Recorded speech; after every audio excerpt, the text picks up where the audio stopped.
You know, getting hurt by someone who was once really close to you, that's a whole different kind of pain, isn't it? It just leaves you feeling, well, powerless, kind of stuck. But what if there was a way to actually move on from that? In this explainer, we're going to dig into a really powerful psychological strategy that's all about helping you get your emotional control back. So this is the million-dollar question, right? When someone really, really hurts you, how do you stop them from just living rent-free in your head? It can seriously feel like they've got all the control and you've got none. And this is exactly why it's so tough. A power imbalance gets created. The person who hurt you, they know they have this emotional leverage over you. And every time we react, with our sadness or our anger, we can accidentally just reinforce how important they are. It traps us in this cycle where they keep holding all the cards, long after whatever happened. Okay, but what if you could completely flip that script? That's what we're going to explore today with something called the stranger treatment. Now listen, this is not about revenge, it's not about playing games. It's a really clear psychological strategy that's designed to shift that power balance right back to where it should be, with you. So what exactly is the stranger treatment? Let's break this down. The action is pretty simple. You treat the person who hurts you like a complete stranger. The tone, polite but ice cold. And here's the most important part, the outcome.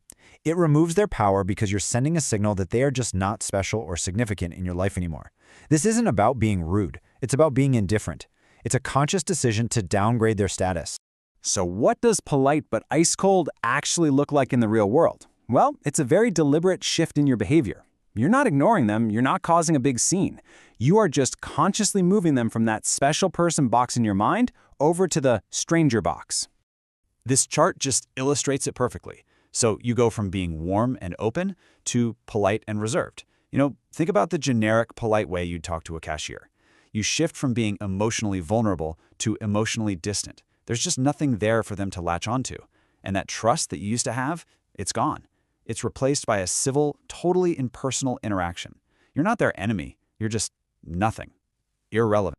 And this shift in how you act on the outside, well, that's what leads to the most important part, the transformation on the inside. This is where you actually truly get your power back, because you're fundamentally changing how you even see this person in your own life. Just think about it for a second. Before, they were significant. Their opinion mattered. Their actions could literally make or break your day. And that's because the importance that you gave them also gave them this huge capacity to hurt you. But after you apply the stranger treatment, they just become irrelevant.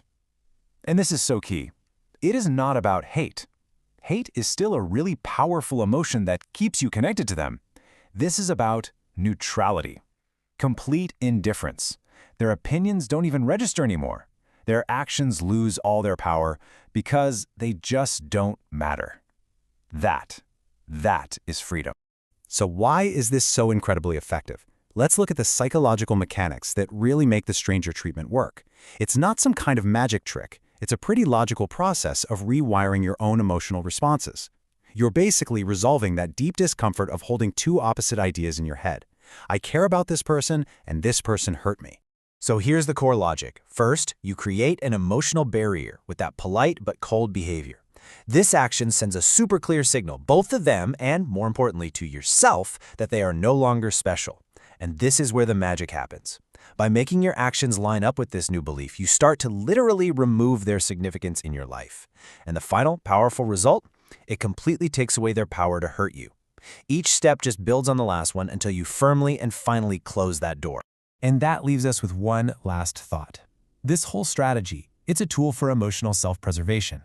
So the real question you have to ask yourself is this: who in your life has, through their own actions, lost the privilege of being treated as special?